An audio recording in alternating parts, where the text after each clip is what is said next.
Di Disrupto Fest 2020, Exploration Experimentation Road to Indonesia 2045. Perkenalkan, nama saya Dia Sensuk. Kali ini saya akan memoderasi, memimpin sesi ini, yaitu Experimentation Matters to Brands in a Post-Pandemic World. Bersama narasumber teman saya lama, 2 orang, Almira Sinantia dari DMID Holland, Managing Director, dan Adri Reksodi Putro, Managing Director juga dari Nation Insights. Hi guys, welcome on board. Halo. Hey, how are you? Hai. Kirain batal ya, akhirnya jadi. Apa? Oke, all good? All good. Should be all good. Semoga connection lancar ya. Connection lancar. Yes. Yang penting sehat. Oke guys, interesting topic hari ini. Kita sempat discuss juga kemarin bertiga. I think this session will be interesting enough untuk semua listeners. Karena yang kita discuss hari ini tentang brands, how they navigate through this pandemic situation. Sebenarnya kita udah tahu, maksudnya every single clients atau partners yang kita atau business yang kita masuk di sini, itu semua pasti kena dampak sama pandemic ini. Dan kita akan discuss hari ini tentang innovation, communication, similarities. Kita ngomong juga tentang eksperimennya akan seperti apa. I think both of you guys excel banget di bagian ini. Both of you I think bakal brought up dua hal yang mungkin compatible tapi beda topik juga. So mungkin gue akan start dari Almira dulu ya mungkin ya. Oke. Tapi before you got slides. Yes, I do. Oke, before you go with slides, kita coba bikin satu narasi di awal kayak gue kemarin sempat nyatet sih, with so much changing so fast during this pandemic time, difficult time, what action can brands take to serve and grow their customer base sebenarnya? Terus to mitigate risk, terus to still take care of their people. Beberapa mungkin present the empathy, terus use media more agile ways, terus adapt and adopt new ways. Itu mungkin salah satu mandatory yang dilakuin sekarang. Tapi gue nggak tahu kalau case study dari kalian gimana. Mungkin Almira mau share? Oke. Izin share screen ya. Oke.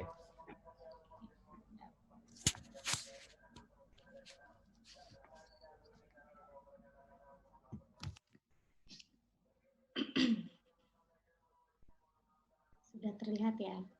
Nggak banyak sih sebetulnya yang the presentations, but I just want to share mungkin based on pengalaman kita sendiri kali ya. Selama 3 bulan ini gimana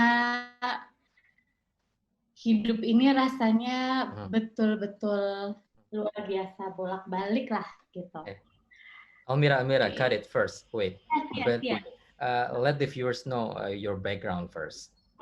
Oke. Tunggu. Ini something's wrong with my screen. Tapi udah oke ya? Udah oke. Oke kok. Oke, no worries.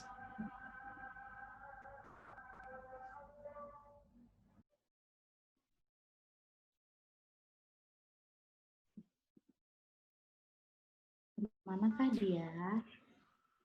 Bisa? Ini kayak sekarang kendala tekniknya dari my computer.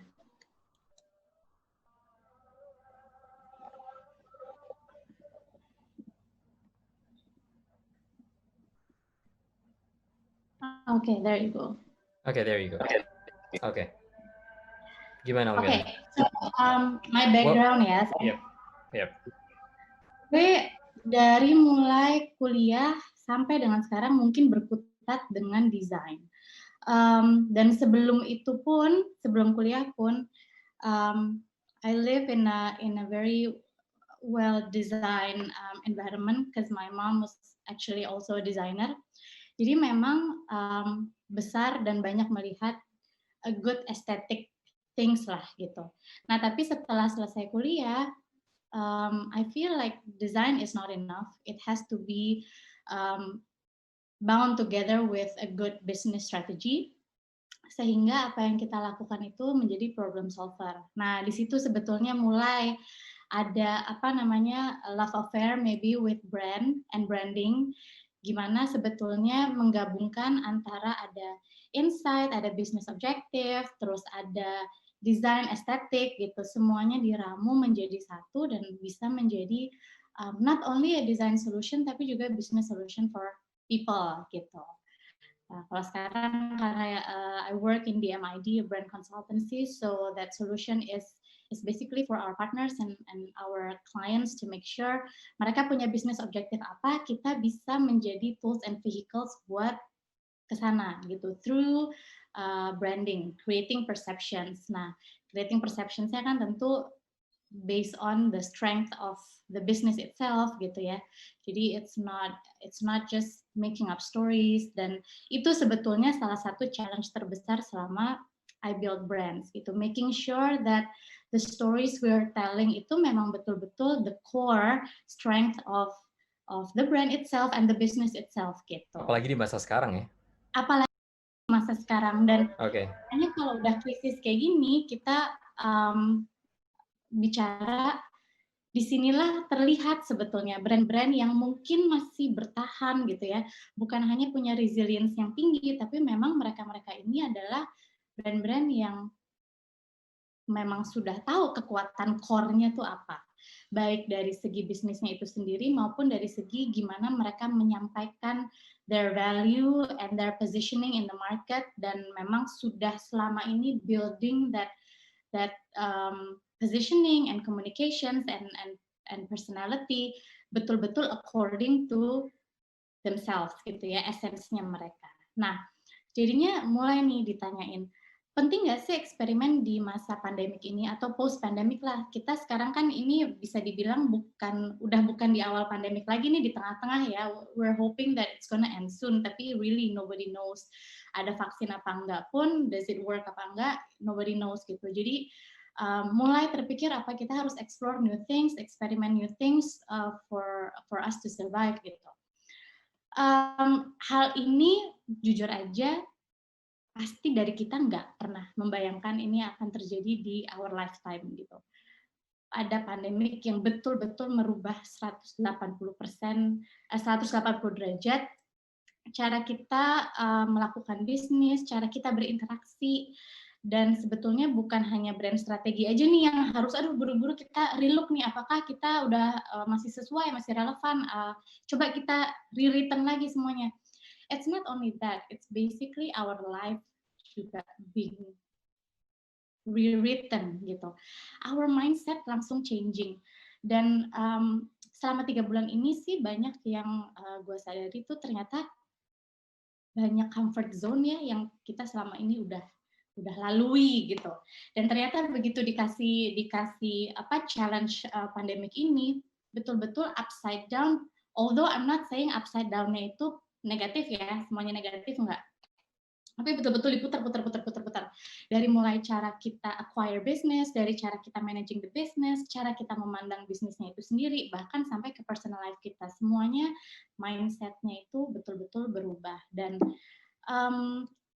I think the past 3 months has been like the steepest learning curve yang pernah gue jalani sebagai professionals maupun sebagai ya seorang Almira gitu, personal. Banyak banget hal baru yang mau nggak mau harus dipelajari dan harus bisa nggak bisa harus bisa gitu. We really have to like adapt. Dan sebetulnya change of mindset itu yang perlu disadari mungkin nggak hanya ke teman-teman gitu secara personal, tapi as a brand owners, business owner, mindset change itu penting banget gitu. Dan itulah kenapa sebetulnya sekarang ini mulai nih, mau nggak mau kita harus revolt in any way, shape, or forms. We adapt quickly, tapi kita juga harus lihat bahwa adaptations kita nih nggak bisa cuman sebentar gitu, karena balik lagi ke poin yang tadi, kita nggak tahu pandemik ini bakal sampai kapan gitu. Jadi kalaupun sudah adapt, make sure kita nggak ngos-ngosan nih ketika setelah kita adaptasi terus harus adapt lagi gitu kan.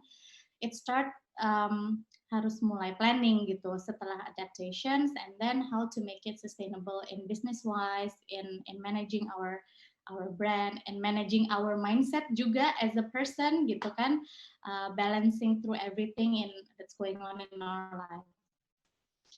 Nah disinilah sebetulnya mulai terlihat pentingnya core values atau brand essence, atau mungkin ada yang bilangnya brand purpose, atau ada yang bilangnya noble purpose.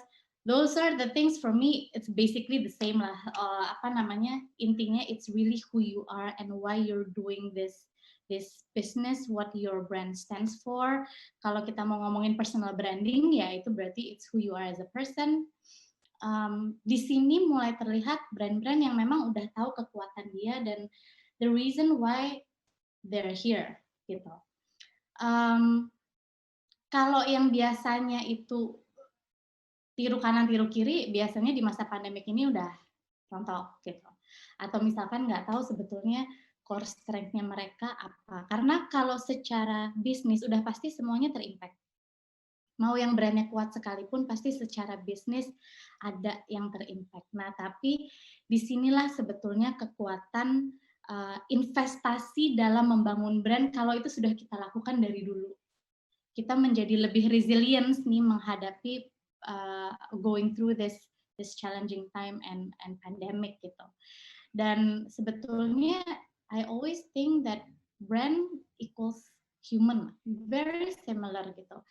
Brand atau human itu pasti punya yang namanya mind identity gitu kan. Sebetulnya lo ada buat apa sih? What's your purpose and what are your values gitu. Dan values itu kan nanti yang akan dikomunikasikan secara konsisten, diimplementasikan through our designs gitu ya ke semua touch point.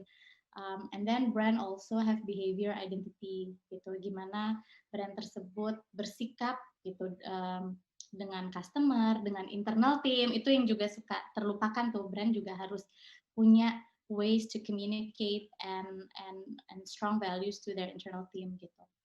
Sama yang terakhir kan visual identity. Nah disitulah ya logonya gimana, penampilannya gimana. Nah 3 hal itu kan sebetulnya adalah investment jangka panjang yang mungkin dan seringkali sebetulnya I was challenged as a brand consultant, ini direct sales-nya di mana ya gitu. I invest certain amount of money ke brand, impact-nya apa nih, salesku naik berapa gitu. And I kept on educating people that I meet and clients that it's actually a longer term investment gitu. Maybe you cannot really saat itu juga tahu salesnya berapa dan lain sebagainya gitu ya. Ada metodenya untuk mengukur financial step kalau setelah melakukan rebranding. Tapi it's not rocket science and it's not instant gitu. Nah mungkin nanti saya bisa share ada beberapa hal gitu ya kalau di masa pandemik ini, itulah mulai brand-brand yang sudah berinvest di brand building mungkin mulai akan lebih resilient dan bisa menuai hasilnya gitu. Nah, balik lagi. In 5 minutes you good? Yes, good. Alright, cool. Nah, and then pasti kan kalau di masa sekarang ini orang tuh tend to look for someone or a brand that they can trust gitu. Nah, brand loyalty ini udah nggak bisa lagi taken for granted gitu. Yang selama ini mungkin dipikirnya, oh ya udah loyalty points, it's just a loyalty points. No, it's not. It's actually how you engage emotionally with your customer or your clients is an investment yang sekarang bisa mulai dituai nih hasilnya gitu kan. Contohnya ya kayak Starbucks ya. I always admire the brand. Maybe not necessarily the coffee itself, because honestly banyak kopi yang lebih enak lah ya daripada Starbucks gitu, dan itu very subjective. But they always position themselves as a third place. Jadi between your work and home, consistently everywhere, ya basically Starbucks is there, dan environment itu yang mereka coba terapkan di setiap gerainya, di setiap locationsnya. Dan you're not only paying for the coffee or the logo or both things combined, but you're paying for the sense of familiarity, the closeness, and the warmth when you go inside. the branch gitu ya, ada yang menyapa, cara menyapanya juga I'm sure everything is by design gitu, karena di setiap touch point sama. So mereka menempatkan diri sebagai as the safest place for options and safest product to choose. Dan even during the hard time, mereka tetap berusaha mengkomunikasikan bahwa they're the third place of everyone gitu.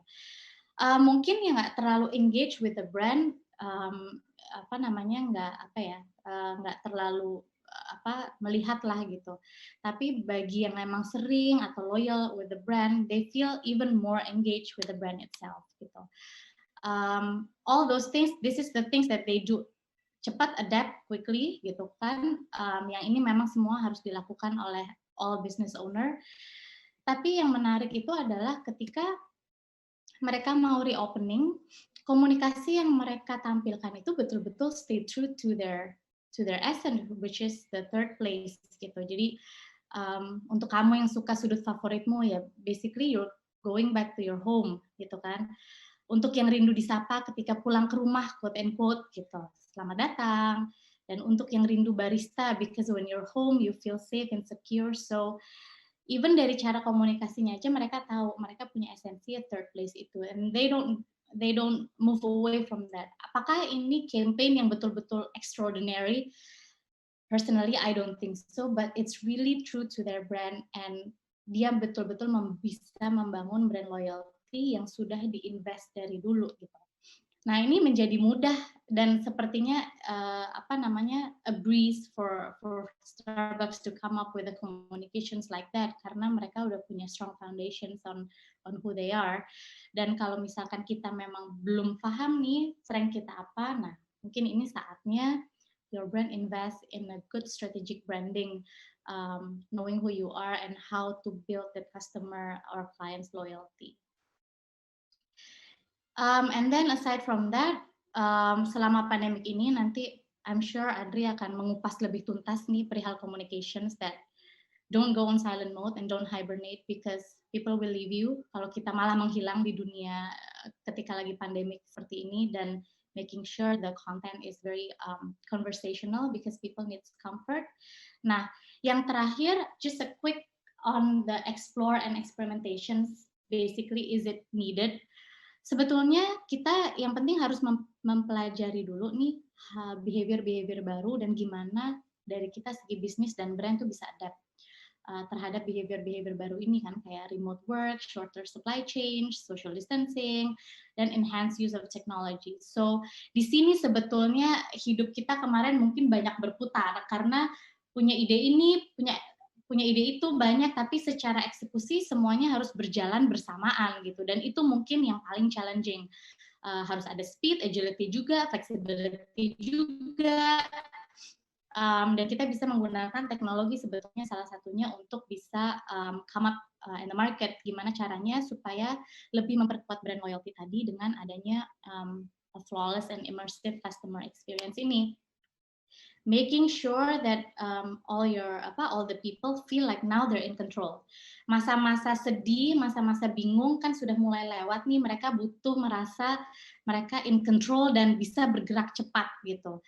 So basically, this is where augmented reality juga bisa sangat-sangat dipergunakan untuk membawa experience yang tadinya ada di in-store gitu kan, ada kontak langsung, sekarang bisa dipindahkan ke right to your gadget, right through your home. We're sendiri, we have developed a few virtual store yang udah berjalan 2-3 tahun, dan terlihat sekali ketika masa pandemi ini ternyata all this investment made by client through technology, disinilah exponential growth-nya betul-betul meningkat nih gitu di masa pandemi seperti ini. So jualan rumah, jualan mobil, jualan lip color lipstick gitu kan, itu juga semua bisa dilakukan with technology. But I think the last point I want to make is that make sure that all the technology you use in experimenting and explorations, it's just a tool. it doesn't define who you are. What is important is know who you are and what your brand stands for. And therefore, you can use any tools you want. This is the tools that we have for now. We don't know in the next 10 years tools apa lagi yang paling baru lagi. So make sure tadi you know your brand true colors and explore in how you can communicate the true colors. Alright. Gitu. Alright, cool. Beberapa yang gue highlight sih sebenarnya lebih ke all the brand has to stay relevant with the situation ya. Kalau misalnya beberapa brand yang tadi case tadinya, kita ngelihat beberapa lumayan transparan sama characters mereka ngasih lihat the true self of their characters. Jadi mungkin di masa ini malah jadi lebih terlihat. Mungkin. Oke. Sebelum masuk ke Adri, thank you, Le. Selain channel, sebelum masuk ke Adri, gue mau ngingetin aja, sambil nikmatin Disruptor Fest ini, kalian semua bisa dapat berdonasi dalam hashtag #DisruptorBerbagi melalui binihbaik.com dan berkontribusi untuk membantu tenaga pengajar terdampak pandemi, seperti guru honorer dan siswa kurang beruntung yang belum bisa mendapatkan akses belajar menggunakan internet. Caranya mudah, tinggal scan QR Code, ada di bawah kanan, selama acara berlangsung, atau bisa via situs binihbaik.com, dan pilih program berbagi kebaikan untuk pendidikan bersama Disruptor Fest. Oke, Adri, dude. Oke, ini kita bridging lagi. Sebelum masuk ke tadi udah ngomongin banyak eksperimen, terus innovation. Tapi kita sebelum masuk ke communication wise-nya, kayak kita disadarin banget ya sebenarnya di masa-masa ini. Ada tiga, kayak kemarin kita discuss juga, ada tiga tahapan situasi sekarang untuk brand. Ya, mungkin tahap yang pertama yang udah dilewatin pertama adalah fase denial, ya kan?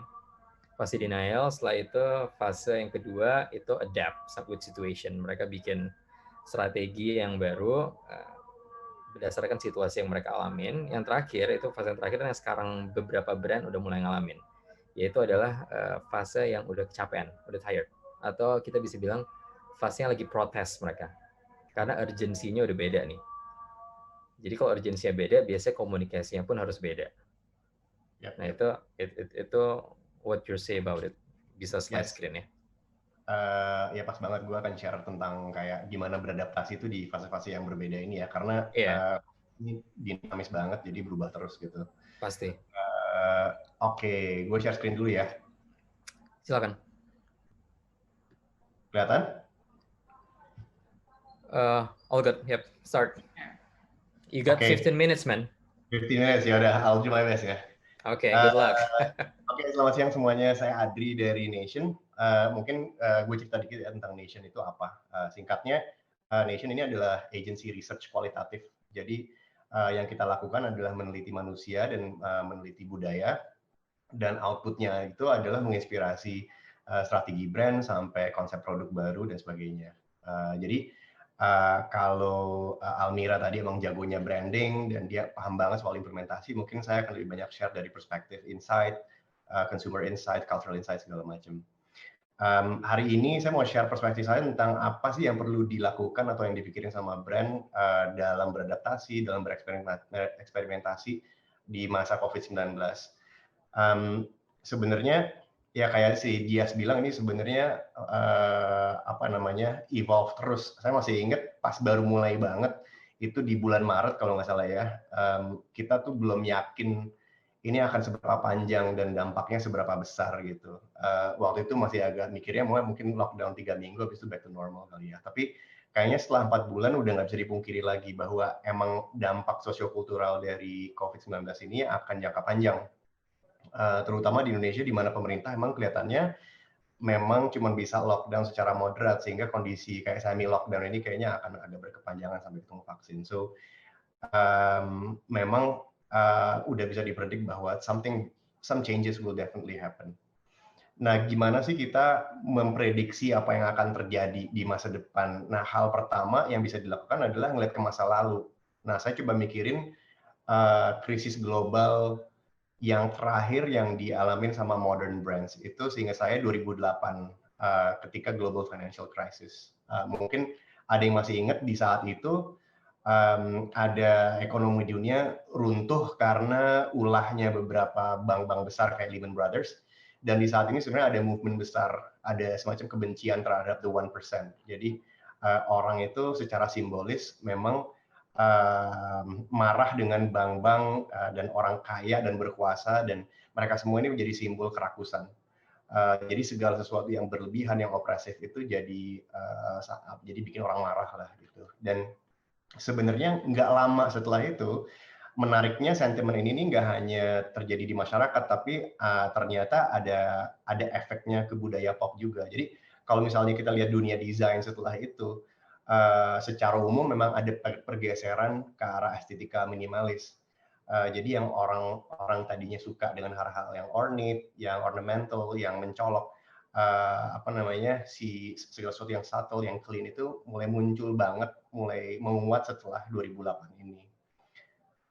Dan tren ini masih dirasain bahkan 10 tahun kemudian, dan dugaan saya memang triggernya memang momen penting itu sampai ke beauty brands. Sekarang kebanyakan memang estetiknya lebih subtle, lebih plain. Fashion normcore ini mungkin udah nggak terlalu ini lagi, tapi a few years ago it was cool just to be normal. Kemudian ada kinful segala macam. Jadi these are things kayaknya adalah impact sangat jangka panjang, even indirect impact dari a big cultural shift in society. Bahkan brand besar kayak Nike saat itu harus merubah strategi. Jadi Nike yang tadinya sebelum 2008 mereka fokusnya ke glorifying the winner, menggambarkan atlet-atlet kayak Cristiano Ronaldo sebagai dewa, akhirnya mereka pivot ke arah glorifying the journey, the process, and it was very different dengan narasi. Artinya positioningnya tetap sama, tapi narasi yang mereka ambil, mereka ganti angle-nya aja, gitu. Nah, gimana dengan COVID-19? Kalau kita baca apa yang terjadi sekarang, sebenarnya dugaannya kan resesinya ini akan lebih parah lagi, dan akan lebih panjang. Dan hal yang penting juga adalah seberapa uncertain, kayak Almira bilang tadi, everything is very uncertain, we're all trying to figure this out. And even economists, even kadang-kadang gue ngerasa WHO aja sekarang kadang-kadang juga suka bingung juga ya. So we're all, as a whole world, we're trying to figure it out. The other major difference dengan resesi tahun 2008 adalah this is not just an economic crisis, it's also a health crisis, it's also a behavioral crisis. Dan ini sekarang nih belum apa-apa udah mulai kelihatan. Misalnya kayak Pantone ngeluarin Color of the Year. Color of the Year adalah classic blue, and it's a blue that represents, kayak mereka bilang di sini, it's a dependable, stable foundation. And this is the kind of color that they predict to be the main color tahun ini. Color palette-nya pun juga pastel segala macam. So kind of representing the emotion that I think we all want to feel ketika di masa seperti ini. Dari segi teknologi juga apps kayak app meditasi kayak Headspace, kalau pada tahu, ini mereka nambah user 2 kali lipat baru di bulan Maret, pasti lebih lagi sekarang. Dan katanya menurut analytics mereka, exercises yang sifatnya anxiety reduction itu nambah 20 kali lipat. So clearly udah susah dipungkiri bahwa COVID-19-nya pasti akan ada dampak sosiokultural, dampak emosional segala macam. Oke. Sekarang nih balik ke pertanyaan utama dari acara ini. Jadi ini implikasinya apa sih ke dua aspek yang harus dilakukan sama brand terus-terusan. Satu adalah komunikasi, yang kedua adalah inovasi. Jadi saya akan bahas satu-satu. Kalau komunikasi, ini sebenarnya setiap kali ada narasi besar di masyarakat, setiap kali semua orang fokusnya lagi tertuju ke satu hal, itu sebenarnya adalah kesempatan besar buat brands untuk participate in the conversation and kind of amplify your positioning by taking part in the conversation. Tapi ini nggak gampang, apalagi sekarang di zaman COVID. Is quite sensitive. Ditambah mungkin dibanding 10-20 tahun yang lalu, consumer sekarang udah jauh lebih savvy. Jadi kalau brandnya insincere, akan kebaca banget. Kayak Almira bilang tadi, you have to behave as a human. You have to have a human sensitivity. You can't just behave as a business. Dan ini penting banget. Jadi banyak resikonya sebenarnya, sehingga banyak brand juga kayaknya memilih untuk go dark, just diem aja gitu. Nah, sebaliknya ada risikonya juga to stay safe. Ini nggak tahu pada lihat nggak, tapi sempat ada parodi tentang iklan-iklan. Semua iklan kayak berbagai brand, nadanya, tonality-nya, gayanya semuanya sama. Ada waktu nggak ya, Dias, gue mainin 15 detik gitu? 15 detik? It's yours man, nggak salah. I'll just play a little bit supaya pada lihat. Sikat.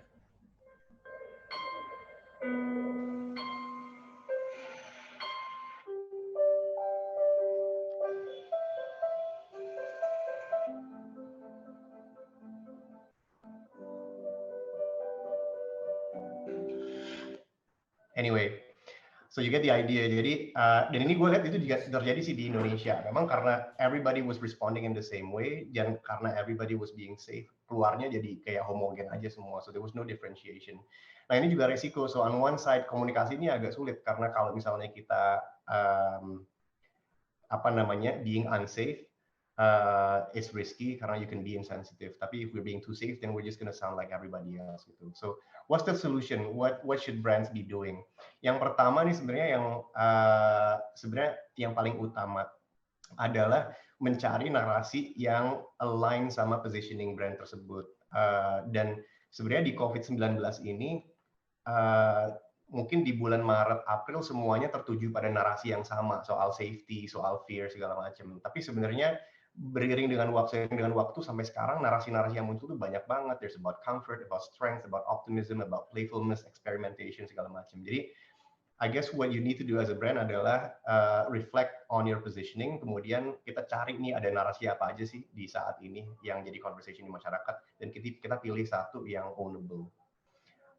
Contoh bagus nih di Indonesia ini KFC. Jadi ketika semua brand campaign lagi kebanyakan pada sedih-sedih, justru KFC ini on brand sama positioning mereka. So it was all about experimentation, exploration, dan mereka justru glorifying what people were doing at home. Yang mana itu terjadi juga.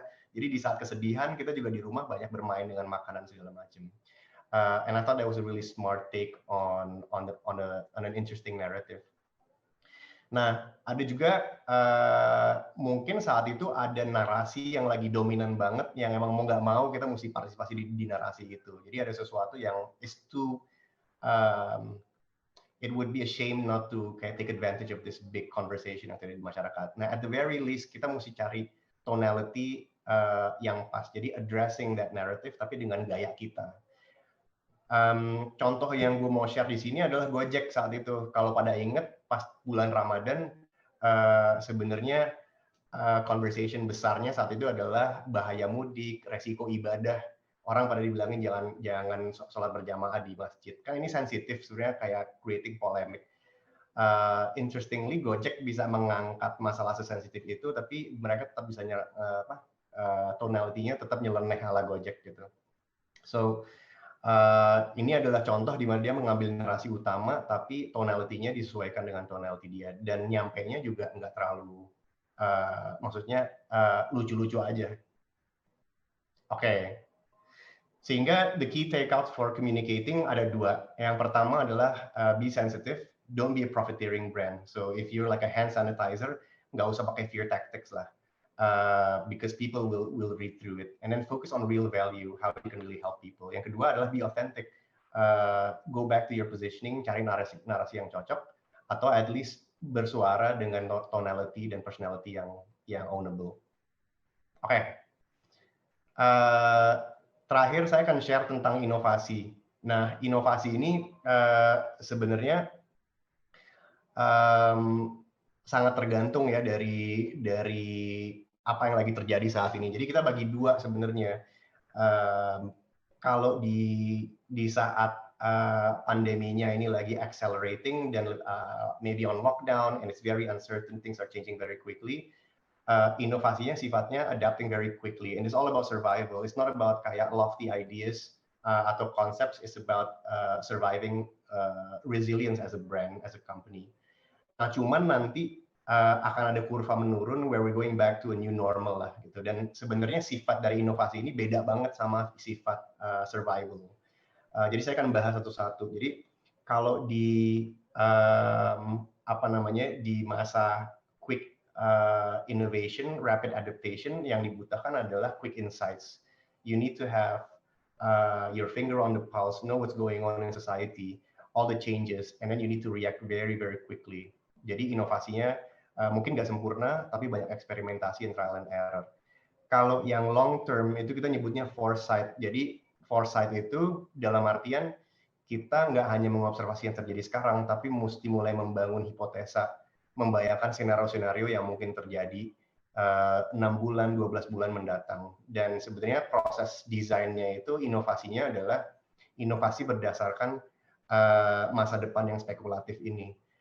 Dan obviously itu juga ada resikonya karena ada ketidakpastian. Tapi at least seringkali kita melihat macro indicators and we kind of know where things are going in the next 6 to 12 months. Saya akan share beberapa contoh juga. Jadi kalau contoh adapt quickly, ini yang bagus. 5 minutes, okay. Sorry. Contoh yang bagus sebenarnya Adidas dan Nike. Not so much maskernya ya, tapi the fact bahwa mereka mengembangkan ini. Jadi ini katanya pakai bahan sepatu dan proses dari concepting sampai produksi itu cuma nggak nyampe 1 bulan. To give you some context, biasanya Nike katanya it takes up to 18 months to develop from ideation sampai production. So this was the fastest product ever designed and produced by Nike. And it shows kayak urgensinya, memang butuh cepat banget and actually they did it. Contoh lain yang mungkin lebih dekat di Jakarta, ini waktu itu ada festival dan sebenarnya ini industri entertainment sama nightlife, they're probably one of the most impacted by COVID-19. Ini ada contoh yang menarik di Jakarta waktu itu, apa namanya ini ya, acaranya Wherever ya? Neverwhere, ya. Neverwhere. Jadi combining Zodiac, satu klub di Jakarta, sama F&B, di mana lo bisa order makanan dan itu dinikmati sambil menikmati acaranya, tapi semuanya virtual. Ini kelihatannya nggak akan jadi strategi jangka panjang Zodiac, pastinya mereka akan harus kembali lagi ke ke physical visitation, tapi this was a very interesting adaptation. Kalau yang lebih jangka panjang di sini ada contoh IKEA. Jadi kelihatannya IKEA mulai mengantisipasi new normal yang sifatnya lebih spekulatif. Jadi belum lama ini mereka acquire imaging startup untuk upgrade app mereka yang namanya IKEA Place. Dan di sini sebenarnya customer itu bisa memvisualisasi furniture itu di dalam rumah mereka sendiri. So I think this is actually anticipating what might happen in the next 12 months. The retail visitation juga mungkin akan turun and people will more likely want to buy products online. Ini contoh terakhir, ini ada yang menarik, lebih di ranah publik. Jadi di UK ada startup namanya Arrival, terus mereka develop public transport yang khusus untuk masa pandemi. Jadi semuanya zero touch. Kemudian kalau bisa dilihat di sini kursinya juga adaptable, jadi bisa dicopot atau dipasang lagi depending on kebijakan social distancing saat itu. Oke. Itu contoh-contohnya. Kita sebenarnya di Nation kita bikin ini ada beberapa contoh macro trends yang ditemukan sama tim kita. Saya nggak akan share secara detail, tapi karena nggak ada waktu, tapi ini shift yang kelihatannya indikasinya cukup jelas dan yang akan terjadi. Kalau mau tahu lebih banyak, ini maaf ya saya jualan dikit. Jadi tim kita nulis buku dan baru di launch hari ini. Sebenarnya buku ini adalah kita nyebutnya Futures Playbook dan menggambarkan strategi-strategi yang bisa diambil khusus untuk edisi pertama ini untuk personal care category. So bisa diorder di Instagram kita and there will be other books coming up later. So that's it. Sekian dari saya. Terima kasih. Thanks, man. Okay, so good, guys. Menarik banget sih. Sayang waktu kita ini nggak banyak, kita nggak bisa diskusi super panjang. Jadi mungkin kayak saripati-saripatinya aja kali yang kita keluarin ya. Kayak pertama, yeah. I mean we're talking about life sebenarnya beyond the crisis, karena krisisnya kita masih alami nih. Tapi it's beyond the crisis yang mesti kita bikin plan kan. We have to expect the unexpected sebenarnya, itu kan. Terus yang tadi Adri beberapa hal tuh ngomongin itu more likely beberapa case tadi itu future banget sih, tapi things won't change as much as they will accelerate. COVID-19 itu cuma membuat masa depan jadi datang lebih cepat. Jadi It's just making the future happen faster aja gitu. Nah, dan manuver brand juga pasti ada yang siap, ada yang enggak gitu kan. Ini gue ada satu pertanyaan boleh ya? Ini pertanyaannya teknis banget dan menurut gue I find it quite funny. I wonder dari Tania, I wonder kalau usaha saya adalah swimming pool, what do you guys suggest for kind of communication and innovation we can do? Oh my god, what a good question. Wah, siapa nih? Namanya Tania, dia nanya swimming pool. Yeah, we don't have much time. Maybe in the short answer mungkin. Almira boleh. Nanti Adri boleh. Pikir dulu ya. Apa? Iya kan, maksudnya swimming pool itu, itu hal yang gimana cara komunikasiin swimming pool sekarang? Mikir ya. Apa public swimming pool apa swimming pool di rumah ya?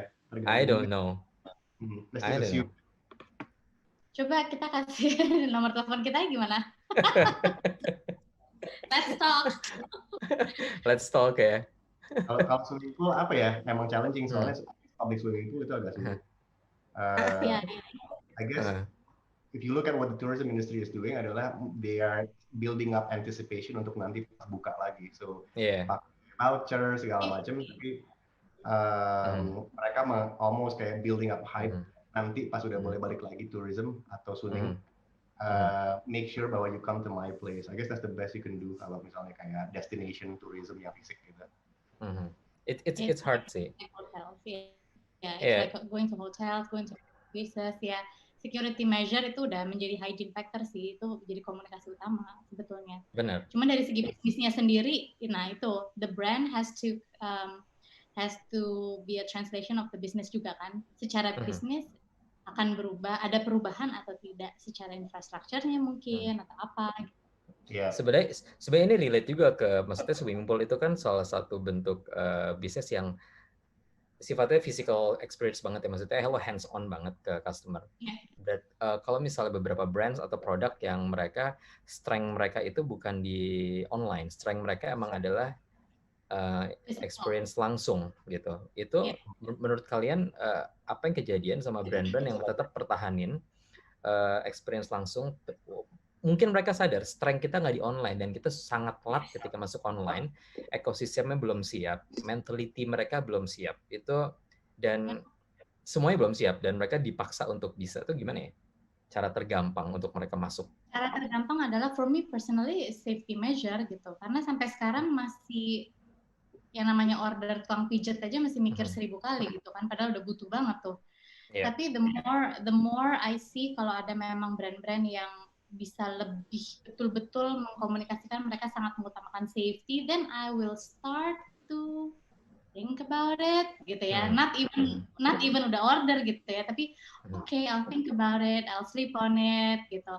Nah, makanya tadi jangan hibernate, terus komunikasiin whether you're protokol safety-nya kuat atau apa, itu terus harus selalu ada. Jadi once the consumer wants to make decisions, lu nih yang diingat pertama gitu. Iya.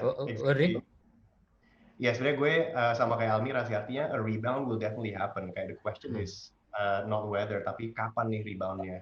And I think there is kayak konsensus kayak di dunia brand and marketing bahwa it's not a good thing to hibernate and do nothing. Karena when you rebound, ada kemungkinan, gue kemarin baca ini regional strategic planner-nya Ogilvy, dia sempat bilang ada amnesia takutnya. Jadi you will forget about brands that you love after 12 months, tiba-tiba pas udah rebound, lo udah harus memulai lagi dari nol. Ulang dari pertama. You don't want people to have amnesia about your brand. Jadi kayaknya in whatever way you need to connect, dan kayaknya every brand, every category has their own way of connecting. Ada yang punya online presence, ada yang simply through delivery, ada yang through WhatsApp, ada yang cuma order misalnya dari restoran, tapi you want to maintain some kind of connection with consumers. Itu kan what matters is to communicate the innovation that you created kan sebenarnya. Kalau misalnya nggak ada innovationnya, mungkin gimana tuh ya? Karena kan sebenarnya krisis itu adalah awal dari inovasi sebenarnya. Jadi if you don't innovate and then you just I don't know, Exactly. Kalau di purchase funnel kan the first thing is awareness. So there's nothing that you can do at this point. Just focus on maintaining awareness. Yeah, true. Guys, I'm sorry banget nih waktu kita nggak banyak. Setengah jam lagi nggak bisa, setengah jam lagi. Apa? I want to, tapi kayaknya lumayan tight nih. Let me put it this way. Gue barusan nyatat dari konklusi Almira dan Adri. This pandemic nih, a pandemic situation elevates the social impact of every business and throws a spotlight on the nature of our brand's characters. Jadi sebenarnya how we respond is critical. How we act, how we adapt, and what we adopt itu yang bakal bikin this brand itu bakal sprint doang kenceng nyampe di finish line atau dia maraton sampai I don't know when, iya kan? Untuk sekarang menurut kalian jawab singkat, harusnya kita sprint atau maraton ya? Untuk plan kita. Sekarang masih sprint kalau gue. Untuk plan kita. Kalau gue dua-duanya. Oh, nggak boleh. Boleh ya? Oke. Maksudnya lo curang, nggak bisa. Iya. Susah soalnya kita bikin sprint plan long term atau kita bikin. Tapi itu karena sekarang lagi masanya emang lagi masa transisi, jadi mungkin boleh deh Adri dua-duanya. Oke. Udah mulai kecapean, terus tunggu kita mikir dulu deh, boleh ya kita mikir mungkin nanti buat at least 6 bulan ke depan bisa apa ya gitu. At least stretching dulu lah. Iya. Jadi pit stopnya banyak gitu deh. Iya. Oke. Lebih sering regroup sih sebenarnya. Mungkin semua brands harus lebih sering regroup, harus lebih observe dan lebih pasang kuping juga ya sebenarnya. Nggak boleh terlalu egosentris memikirkan apa yang mereka udah pernah bikin, tapi justru apa yang terjadi di luar sebenarnya. Harus constantly listening. Kalau kayak di Nation sebenarnya brief kita sekarang dua-duanya. Jadi tadinya it's all about testing new product, new concepts, adaptation segala macam yang cepat banget. Tapi we're starting to get briefs yang new normal sekarang. Jadi emang ini transisi nih sekarang sih, Yas. Yep, true. Oh my god, ini gokil sih menurut gue. Ya hopefully Nation bisa nemenin dan ngelit semua brand yang ada di klien-klien lo ke arah yang baik, dan menurut gue lebih baik lagi.